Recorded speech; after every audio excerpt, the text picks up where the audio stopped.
Hi everyone and welcome to this special episode in SM Media where we are going to preview the upcoming Masters at Augusta. A bit later than we thought. We obviously thought we were going to have an April Masters, but coronavirus kicked in, so we are having it later in the year in November. I'll just say who's joining me today. I've got, first of all, the pro at the Ayrshire Augusta, the pro at Largs Golf Club, Andy Fullen. Andy, thanks very much for coming on, mate. Pleasure to have you on. No, not at all, Scott. Thanks for inviting me on. No worries. And I'm joined as well by my younger brother. Not as good a golfer as me, but we'll get there. Callum McPike. Callum, finally you're on. How do you feel to be on, mate? I'm doing fine. It's about time you've had me on. But obviously the big thing the Masters is we're obviously moving to November. Time to get it through. Andy, what's your kind of thinking? How will the Augusta be different to what it would usually be like in April? Like, what do you think the kind of reports have said about it? I don't know. I think it's a bit of an unknown. I think Augusta in general, even the members don't really know what to expect. But I think it's going to be a bit wetter by all accounts. The forecast is a bit wet. One of the main differences might be the wind. The wind direction might change from its normal kind of prevailing April wind direction. So I think everyone's in the dark a wee bit about it, but I think that adds a wee bit to the intrigue and the interest in it as well, you know. Definitely. Callum, what are you kind of thinking getting into this? Like, obviously me and you spoke about it as well, but how do you think the crowds having no fans will affect the players? And how weird will it be? How weird will it be as well just to have to see Augusta with no fans? Well, when we watched it last year, we've seen Tiger in the last Egan down the 18th, and you've seen all the people on the green. Say, for instance, someone's going on a Sunday or whatever it is a Saturday, and you look on the 18th green, there's no one there. It might affect the players and it might just feel a lot different. But I think it might affect. It'll help a lot of the players who don't favour Augusta usually, because obviously with the time of year it is, as Andy said, with like the wind and obviously a bit wetter, it might give the people who have struggled at Augusta previously a bit of an advantage. Mm-hmm. We'll just talk about the course. Obviously, the Augusta's just the be-all and end-all as far as I'm concerned. It's the best course looking, but we are expecting, as Andy said, the weather to be rain. It's been kind of pretty wet from now up until, but it's going to be wet on the Thursday. That'll play kind of soft conditions. Like, Andy, who do you think that will favour? Just having the kind of conditions a bit softer than normal. Yeah, it's going to favour your bombers, isn't it? It's going to favour the big golfer, as he gets called. DJ, Ram, McIlroy, all the usual suspects, Koepka as well. It's going to favour these guys. It's just they just carry it so far. So it'll probably definitely help these guys.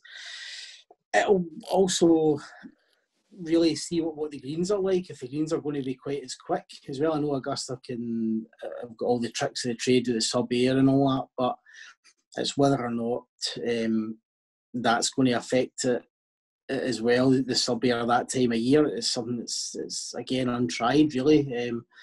So it's pretty interesting. I kind of hope it doesn't get too wet because I think that will lead to a better tournament. I think it will bring more players into it.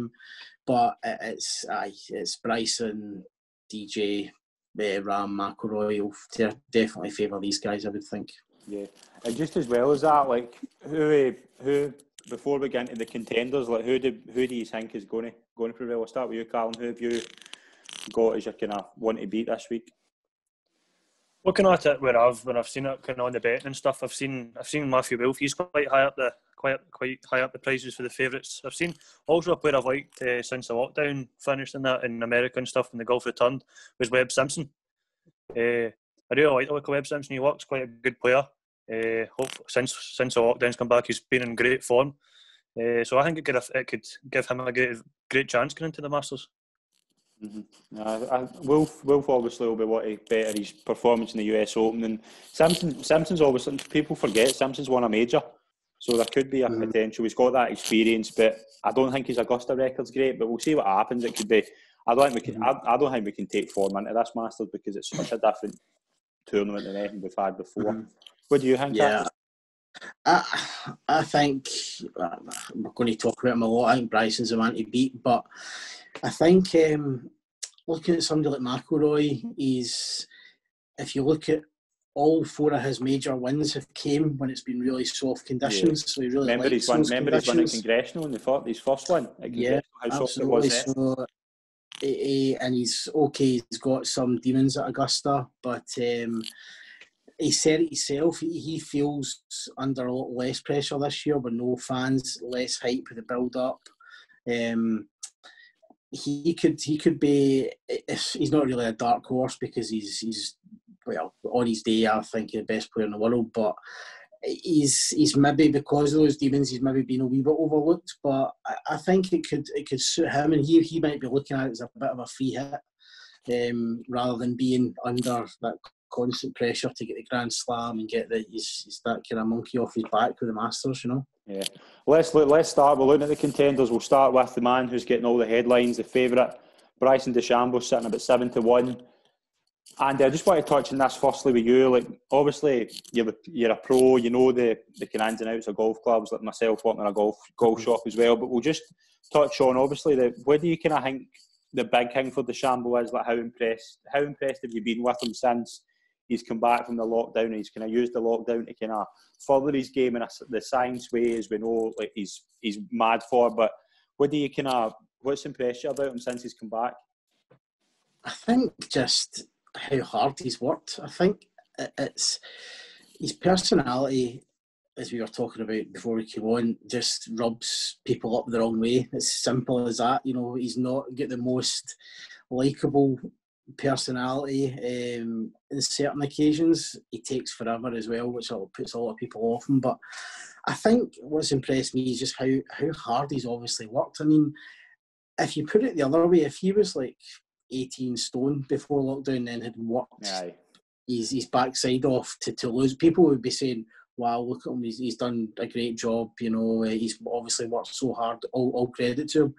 But because he's went the other way and he's now just, you know, demolishing golf courses, that people don't like that. And I think that's the thing that's impressed me, that how hard he's worked, how he's bulked up so much, but how he's managed to keep his game under control, and how he's managed to hit it still pretty straight. I mean, US Open, it seemed that it was pretty straight. It was long, but it was pretty straight. That wasn't a wide golf course.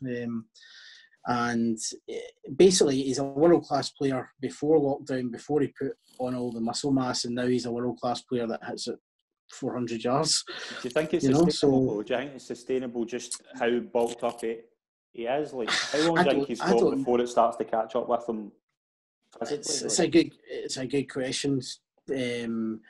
Only time will tell. Probably look at Koepka. Koepka's super fit. He's a specimen, and he's really suffered with injuries. Look at Tiger as well. You know, going the same kind of way in a slightly different manner. Bryson's obviously done it purely for distance, and that's it. But maintaining that, I would imagine, maintaining that flexibility with all that kind of muscle and extra weight must be pretty difficult. But again, this isn't just a kind of a journeyman. This is someone who's super intelligent, and no stone will be left unturned with it. So I wouldn't be surprised. Injuries can happen, absolutely, and the ferocity he's swinging at, more likely. But I think he's probably figured it out. You know, he's just a kind of phenomenon. Mm-hmm. And just Callum, we'll touch on this with you quickly. Like, I think the problem Bryson's got, the two things I would say with Bryson, obviously the US Open, he'd done what he'd done, it was magnificent that weekend. But if you look at his form from between there, it's not been brilliant. I wouldn't say his ball striking's been unbelievable off the tee.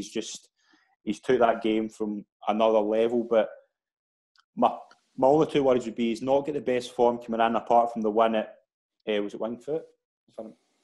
Winged Foot. Winning at Winged Foot was massive, but his performance, he's not. I think he's had one top 10 finish out of 8, apart from that win at Winged Foot. So that would worry me slightly. My other thing would be yeah, he's going to bomb the ball, 400 yards, 450, he could even get. I'm buzzing to see him hit what he's going to do in that 13th hole, because I think that could be amazing. If he clears those trees, it could be brilliant. But his approach play is always, he's not the best player short game wise, I would say. I think that's been one thing he's not kind of fixed. But how big a fan are you of Bryson, Callum?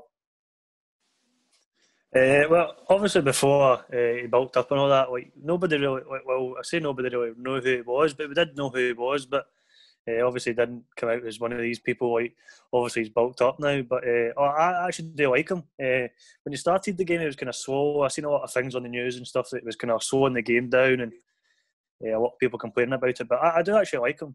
I think one thing he's very, as Andy said, he's driving. I seen one of the tournaments maybe about a month ago, 6 weeks.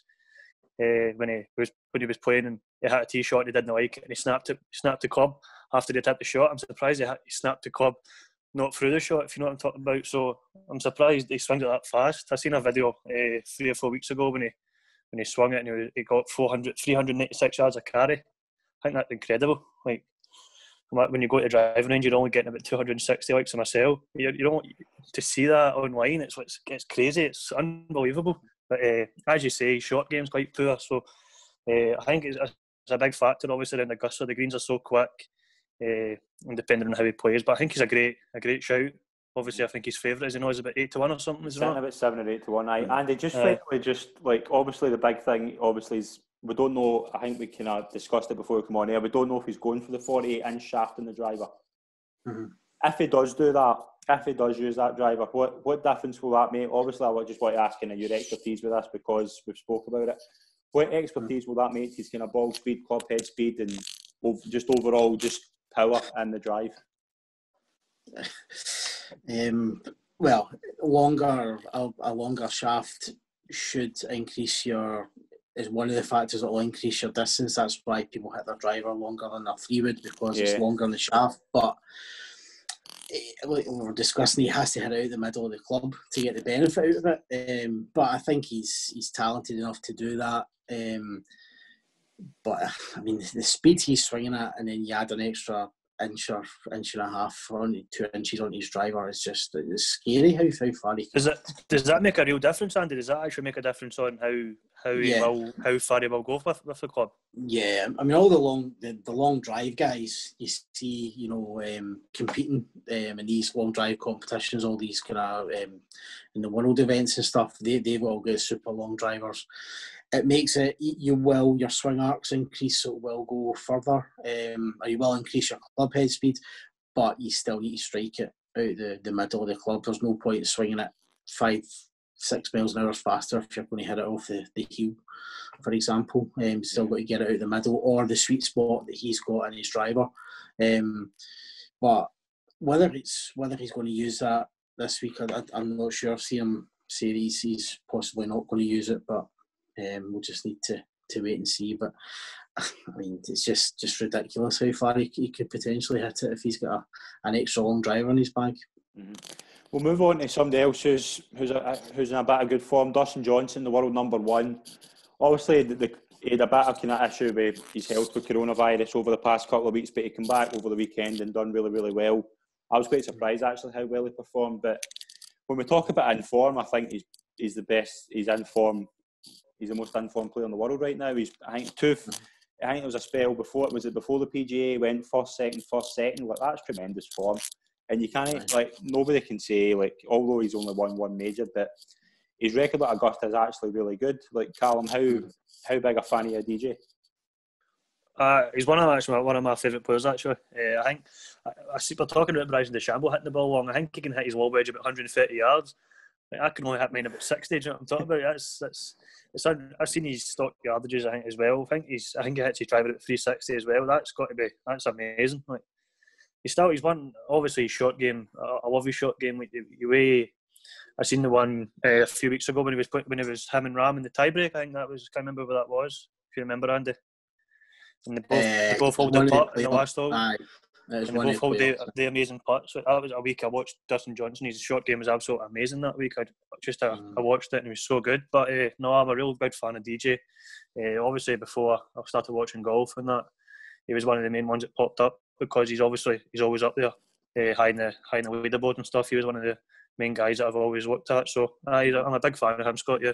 And he always comes up. He always doesn't. I don't, because he's been world number one for so long. He doesn't really get the attention he deserves. But do you think he could sneak under the radar this week and finally he did. Chance at Augusta? I mean, he did last year. I mean, I think he finished second last year. He hardly seen him hit a shot. No. I think he had a good final, a good back nine. I think he was batting 4 under or something for 68 in his last round. But you really never seen him the whole tournament. He just kind of snuck up. But I get his personality. He's for a big guy. He's quite an unassuming personality. Just gets on with his job. But he's really improved his short game from his game from years and years ago to now. He's really improved. He's still quite young, is he not? Mid-30s, I think he'll be. I think so. Plenty of time, but he should have probably definitely, like Scott said, he should definitely have won more majors than just the one he's got. But when he's playing well, he usually goes in a run. I mean, he won one of the PGA playoffs by like 11 shots or something. He's got that in his game. About 30 under par, remember that? Aye, and Augusta is pretty much perfectly suited for him. Yeah. So it just comes down to, again, like putting under pressure. You know, as he a bit like McIlroy, who I'm sure we'll discuss shortly.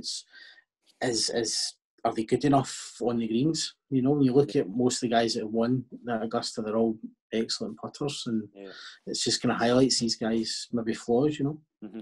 And obviously, I just want to touch on as well. I've got my picks this week's Jon Rahm. I think Jon Rahm's another one that's in good form. I think as well, he's only played Augusta twice. He's only played in the Masters twice, but the progression's there. I just think this week he could be high up there. Like another man in good form. I'm a big fan of Jon Rahm. I just think now his putting's getting a lot better. He's finally getting his grips and what it takes to win the big one. And I think it's going to be sooner rather than later. Like Andy, how much of a chance do you give Rahm this week? Aye, very, very big chance. I think the only thing is he's been drawn to play with Bryson. So that is, as long as he doesn't get kind of caught up in a pissing contest. Do you think that could happen? Do you think that could happen though, because of like DeChambeau's getting all the headlines? I would like to think not, but these guys do have egos. You know, they're no different to us playing. You know, but I would like to think he's got a bit more about him than that. But definitely trending in the right direction. I mean, he'll be around for ages. You know, he's got it all. His game is just rock solid. Tee to green, putting. He's got a great shout this week. I think he'll be there or thereabouts. What do you think, Callum? I definitely agree with Andy. I remember the first time I remember ever watching Jon Rahm was remember when we were at the 2016 Open at Troon. Yeah. Remember we were sitting it was the par 3 again when you go over the hill. We par 3 and I seen it on the leaderboard and I was like, who's that Jon Rahm? The Spanish guy, and straight away ever since then he's just obviously I seen the thing he done obviously the last 2 days he's been practicing. Was that the year he won the amateur? I think it was the year he won the amateur. I'm not sure, but I've seen the thing he'd done over the last 2 days at the practice round there. He'd skipped the ball over the wall. I've just seen that. I've seen that 2 days. You could maybe try that tomorrow, right enough. But no, I really. What price is Jon Rahm for the Masters? 9 to 1, 10 to 1. I think. No, it's a good price for him. Aye, I think as well. We've touched on Rory. Like this is the one he needs. Like we've said it since he won the PGA. This is the one to complete the Grand Slam. Like, what do you think he needs to do, Andy, to just kind of get that distance, that difference maker? Because I think as well, just before the Masters, Augusta's suit for a guy that draws the ball, and I think he's the best drawer in the business. I really, really do. I think that I think he must be fancying his chances. Aye, you're absolutely right. There's everything's there, and I think he just needs to he just seems to go through these stages where he just kind of flings silly shots away, and then he'll make 4 or 5 birdies to get back into it and then drop another couple of shots. That was certainly his story last year. I think he had something like 28 birdies or something last year. It was like ridiculous. But just cutting out the kind of poor mistakes and putting a little bit better. That's the one, if you're to analyse every part of his game, not saying he's a poor putter by any stretch, but it's probably the kind of slight weakness he's got. And again, round there, you need to hold these putts when you're in contention. And I really hope he does win, because I think his talent deserves the Grand Slam, so I really hope he does win. I'm sure he will one day, but it's probably his best chance he'll have for a while this year, I think. Mm-hmm. As well as that, he's just become a new father and he's just turned 30. So the kind of stars could align this week. Definitely. I think as well. Callum, Rory, you're not the biggest fan of Rory, just tell everybody why. I'm not a fan of, well, obviously you can't take it away from him. He's a brilliant golfer. He's one of the best I've ever seen. Obviously I'm still young and stuff, so he's one of the best that's ever been there. So I don't like him sometimes the way he goes on. I think he's a bit arrogant, a wee bit maybe. He blames his shots not on him, if you know what I'm saying. Like, he'll put it on, blame somebody else if it's not his fault. But that's just the way I feel about him. But obviously he's a brilliant golfer, we all know that. But that's just the feelings I've got about him. But I still think he's got a great chance this week. I think, obviously, as you say, he's gone for the Grand Slam and stuff. So, no, I think he's got a great shot, a great chance as well. So, I think the main thing I'd say about Rory this week is if he keeps his head, as Andy said earlier on, about missing the putts and stuff and losing these shots and stuff, if he keeps his head and just plays the way we all know he can play, he'll have a great chance. Just another one I want to touch on, one I'm very keen on this week as well. I just think Justin Thomas, I wouldn't say he's got the best Augusta form, but I would say, just as we talked about, he's not the longest hitter, but just his approach game, his iron play, his short game, I think could just be that big bit difference that he'll need. Like, I could see Justin Thomas getting into the frame. What about you? I like him. He's just a really classy player. Again, he's not got a great, never mind Augusta record, he's not got a great major record. He's only like three, obviously he's in one major, but he's won three top tens in like 20 majors or something like that. He's not got a great record at all. But again, he's someone who's worked really hard in his wedge game, which is important round there. And he's certainly get the game to do it. But I think he's getting the stage now. He really needs to start performing better in majors. Callum, what about Justin? I think he's got a great shout as well. He's played very well this year. Obviously coming back for the lockdown and stuff, he's always been up there. But has he won many tournaments this year? He won a couple. But the one thing that I'm kind of thinking about Justin Thomas is his best form is usually about this time of the year, from October to about Christmas. He does pretty well there. So it could be his time of the year get in contention. Another one I want to touch on as well was Xander Schauffele.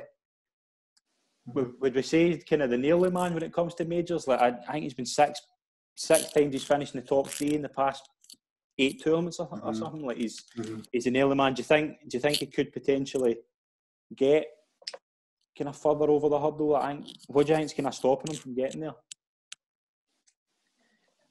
I would say it's just hard. It's so difficult to win these events. I think he's doing everything right. He's putting himself there in contention. It's just that getting over the line. It's hard to put your finger on it, but he's again just another top quality American player. They seem to be really churning him out just now. Him, Morikawa, Matt Wolff, some great players coming through. Patrick Cantley's another one as well. That's just. The quality is so much. It's so deep. So it's just trying to do what it takes to just get over the line. I just think as well that he's got his all-round game. I think is very, very tough to beat at times. I can see him having a great chance, but again, it's just that can he go to that next level? Brooks Koepka's another one I want to touch on. Obviously, 4 major ones in the past kind of 4 years. He's been probably the most consistent player in majors, but injuries and form have kind of hampered him this year. Like, Callum, do you think Brooks Koepka's in with a shout, or do you think he could struggle this week? I think he isn't a good shout because I think he does he not always have a good chance in majors. I think he's got a great chance. I think he's one of the best players. Obviously, since he started playing golf, he's been when I've watched the golf and that, he's been brilliant. I do like Brooks Koepka. I think he's got a good chance this week. I also think, as Andy said, I think Colin Morikawa's got a good chance after winning. Did he not win the last major? There was at the PGA Tour. Yeah. He won the PGA. I think he's got a great chance. I think he's not at 24 or something. Is he a wee bit older than that? I think he's younger. He's about 22, 23. Yeah. And I think he's got a great chance as well. I think you've got to look at as well. Obviously, Colin Morikawa's maybe not got much experience as the Masters. I think Brooks Koepka's. Him and Wolf. I think Brooks Koepka's got a great shout this year. Obviously, we don't know how it's going to go. Obviously, with the crowd and stuff. Obviously, I think it might help a lot of players that's maybe not played at the Masters before. Obviously, with no crowd's been there, there's not as much pressure on them, like says maybe your Matthew Wills and your Colin Morikawa's. So, I think obviously we're ruling out the best golfer that's ever been about is Tiger. How he'll react off the crowd. But I'm really looking forward to it. But obviously, I'd love to have seen it at the start of the year. But really looking forward to it. Yeah, you mentioned Patrick Cantlay as well. I think he could be a dark horse. Like I've always said, he's got a game to win a major. I think I'm a big fan of him. But we'll move on to the defending champion. Do we think he's got a chance? I think he's probably no. To be honest, probably a heart real in my head here. But who would I said last year? I think if his best chance is if it gets pretty tough, if it gets windy and stuff. I can't see him going out and blitzing it like a Bryson or a DJ or a Rory. But if conditions get pretty tough and the wind gets up, it gets breezy, tricky pins, all that, then that's where I can see his experience kind of coming into play. But it's hard, as much as it pains me to say it, it's hard to see him winning or even maybe competing. But I hope I'm wrong. But last year was just like fairy tale stuff, and it's going to be so difficult to beat that. It's going to be so difficult to repeat that. Did they not have the showdown with Molinari last year? Was it? Yeah, that was last year. It feels so long. It feels so long ago. I know, so long. But just if you get any kind of other names you want to mention before we kind of go into our picks, like I want to mention somebody, and I don't really have any evidence to back this up, but I never ever rule out Jordan Spieth, and I don't know why, because I was going to mention him. I've no evidence to back it up because he's been the most infuriating golfer to watch the past few years. But if Jordan Spieth is a good first round, it's hard to doubt him. But I just think if he's going to break this curse that's in his back, it's going to be here because that's what it is. That's what it is. It's this course, and I think memory of what happened at the 14th. The 13th was a par 3. What was the one? What did he not win? It was it 2014 he won it or 2015? He won it in 2015. Did he not have a shocker the year after it? And then it was 5 clear going into the 13th hole, the par 3, and capitulated. Yeah.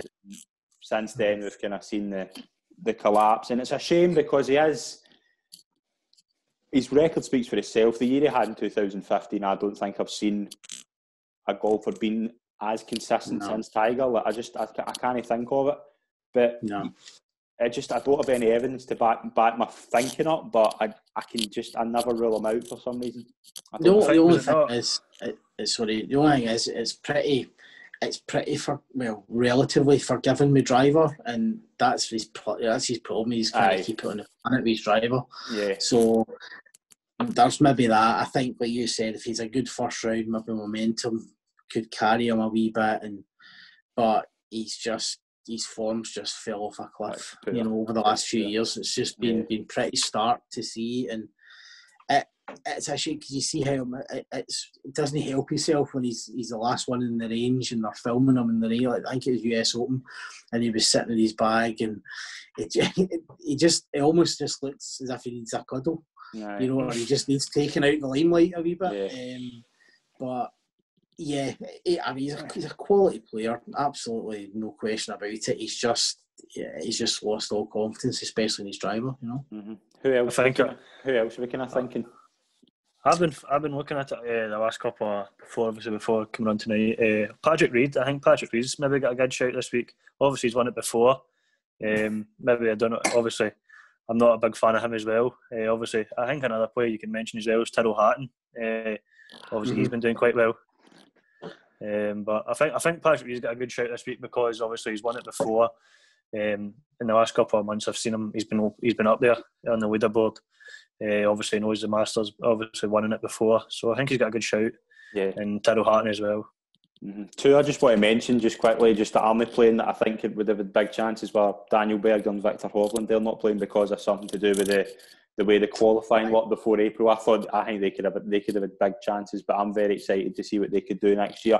Cameron Champs, one I want to mention just in the kind of Bryson thing. Cameron Champs only 0.1 behind him, tee to green, I think. Well, this guy's sitting about 66 to 1. I think he's a great chance. I don't know if he'll win it, but I certainly think if you're getting 11 places, which I think you're getting with some bookies, aye, a good bet. Yeah, absolutely. I mean, like you say, he's got the armour. He's so long that if conditions do get soft, then that'll suit these kind of guys. You know, it's just the next step in his career to start competing in these events. So, aye, why not? It's a different event this year, isn't it? If it's alright, I'd like to mention a couple of my favourite players. Obviously, I love Tommy Fleetwood and Ricky Fowler. I think they'd be the two I'd love to see win a major before anybody now. So I'd love to see Tommy Fleetwood winning it before anybody because obviously he's done well at the Ryder Cup and that. And I think Tommy Fleetwood's maybe got an okay shot. I don't know how you feel about that, Scott and Andy. I don't know. I wouldn't. I don't think Fowler's in form. I think Fowler. I would say. I'd love to see Ricky Fowler win a major. I just think right now he's no set me alive with the way he's been playing. I think he's been pretty inconsistent. Tommy Fleetwood again, like if it's soft, but is he going to be able to? Potentially. I just think is he going to be able to keep up with the big hitters? If he's up against a big hitter, then is that going to play in favour? That's what I feel. I feel almost like with guys like Fowler, Spieth. These kind of guys, you almost feel as if they're getting lapped by guys like DeChambeau, Rahm, DJ, Rory. I mean, Ricky Fowler's no short by any means, but these guys are just hitting it so far. And do you think that has an effect, though, Andy? If you're a golfer and you're only driving it 30 yards less than the player in front of you, but you're getting to the green on the same amount of shots, and you're playing different ways, but you're still getting the same scoring. Do you think that's having an effect on players, and do you think it's having an effect on the likes of the big hitters? Aye, I think for these guys, it's like there's no Ricky Fowler is more than good enough and talented enough to go and win the Masters, absolutely. But over a period of time, if he's hitting 6-iron into a par 4 or a 7-iron or a 5-iron, and these guys are wedging it or 9-iron, it's law of averages. These guys are going to score better. It's just simple as that. It's just you can't be as accurate with no matter how good an iron player you are with going in with mid-irons when these guys are going in wedging it in. They're just not going to be able to compete on a consistent level, and that's where places like Augusta, if they tuck the pins away tight, if you're going in with a short iron compared to a 6-iron, you're not going to be able to get close to some of the pins, and that's where the big difference lies. But I'm going to put you in the spot. I'm going to ask you for a winner. Callum, who do you think is going to wear the green jacket this year? Did you have to put me in the spot first? Yeah.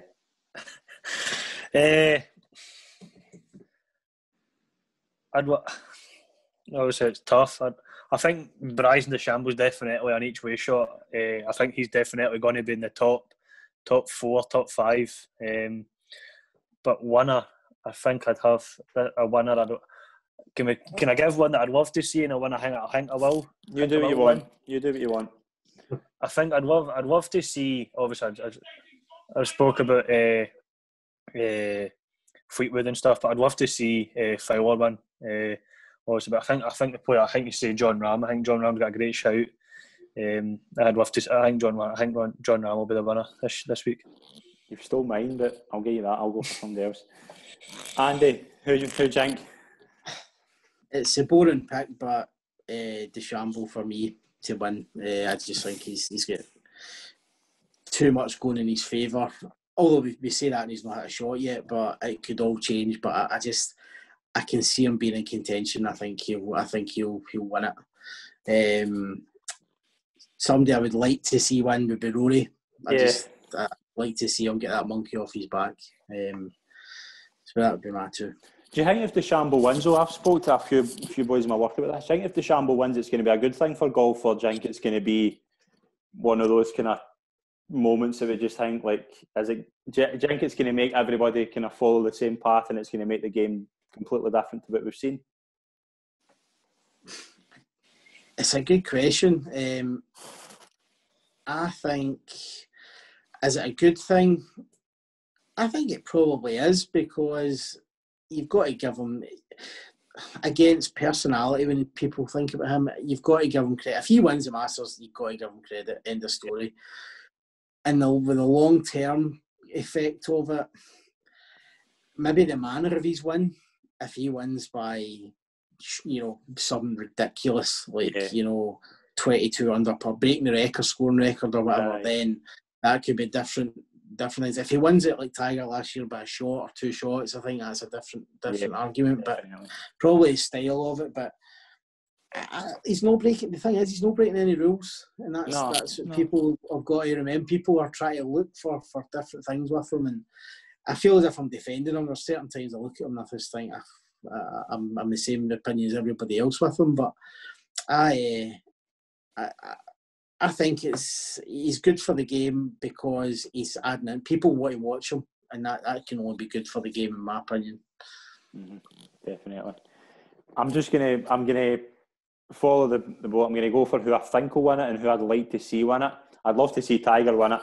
Imagine if Tiger was to play the way he's played this season and do it and win 2 years in a row. I think it'd be unbelievable. But I would be worried about his fitness and worried about his form, but it would be one of the best stories. I think it'd be a better story than last year if he was to come back this year and win. But I would say it's very unlikely. I'm going to go for Patrick Cantlay. I think Patrick Cantlay's a very, very good chance this week.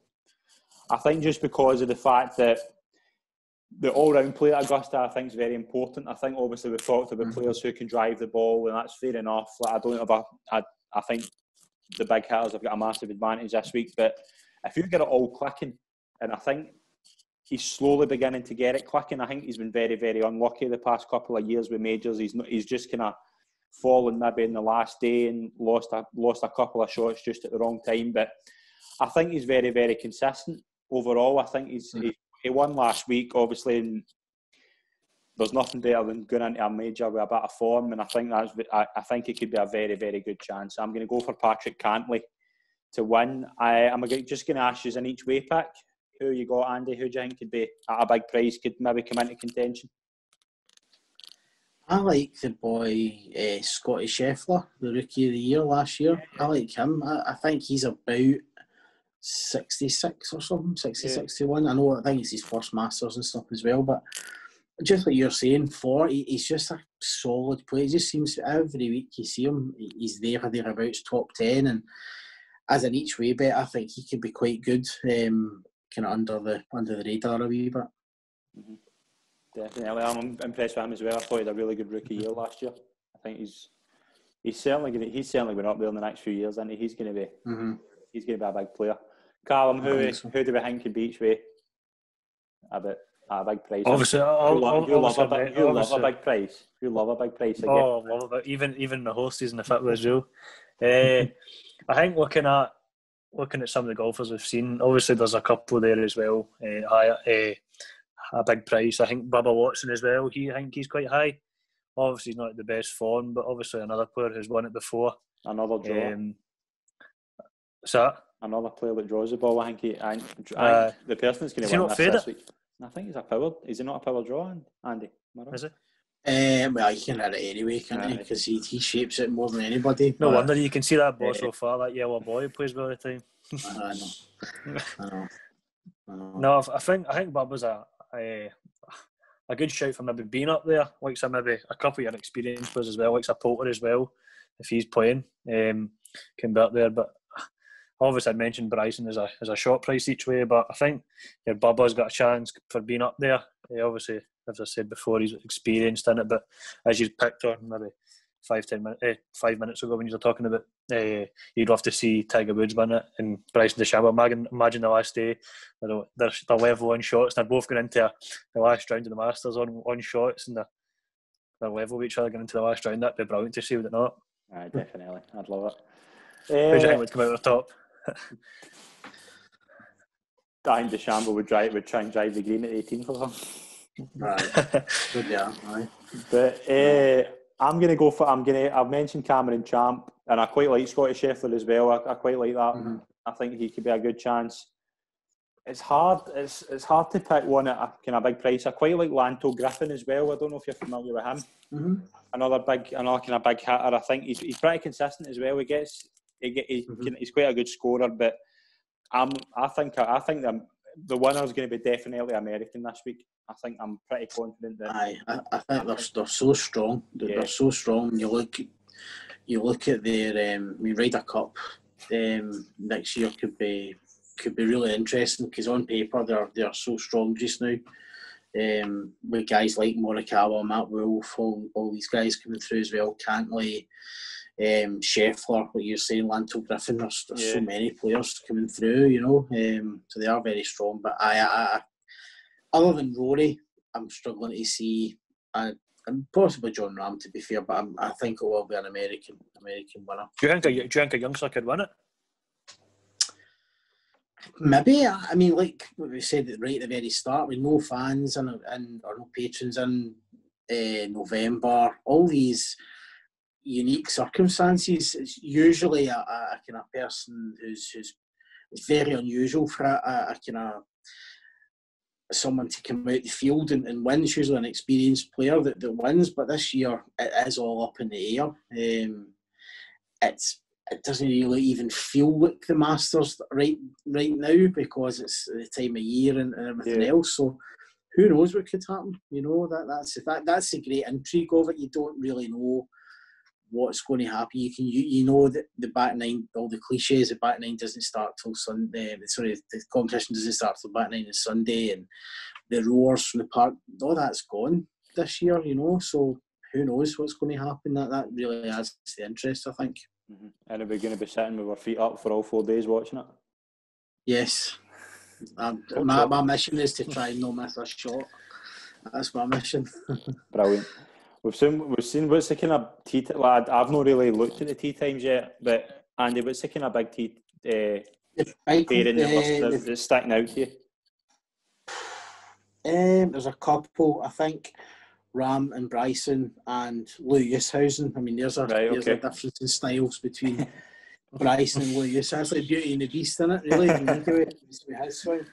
I've seen a tea time with Tiger Woods and Shane Lowry, obviously, won the Open. Is that right? Aye, that's like a traditional one. Aye, and they've got the amateur playing there as well. But DJ Rory and Patrick Cantley, that's another match. That's a really good one. That could be a good one to follow. Mm-hmm. That's a beauty. So. Adam Scott, Morikawa, Tyrrell Hatton, another good group. Yeah. Justin Thomas and Koepka together with Matt Fitzpatrick. So, there's some cracking groups there. So it's going to be brilliant. It's going, especially with no football, with international week. So we've got golf, and golf's the main thing this week. Aye. I'm buzzing. I can't wait. I'm delighted to. I'm really, really excited about the Masters, but I can't thank you both enough for coming on the show. I'm sure there's going to be many others like us that are going to be gripped this week with the Masters, and I really, really can't wait. And thanks very much for coming on, boys. I really appreciate it. No, not at all. Anytime. Thanks for inviting me. No bother at all. Brilliant. Thanks very much for having us on. Thanks very much, everyone. Cheers. Thank you. Cheers.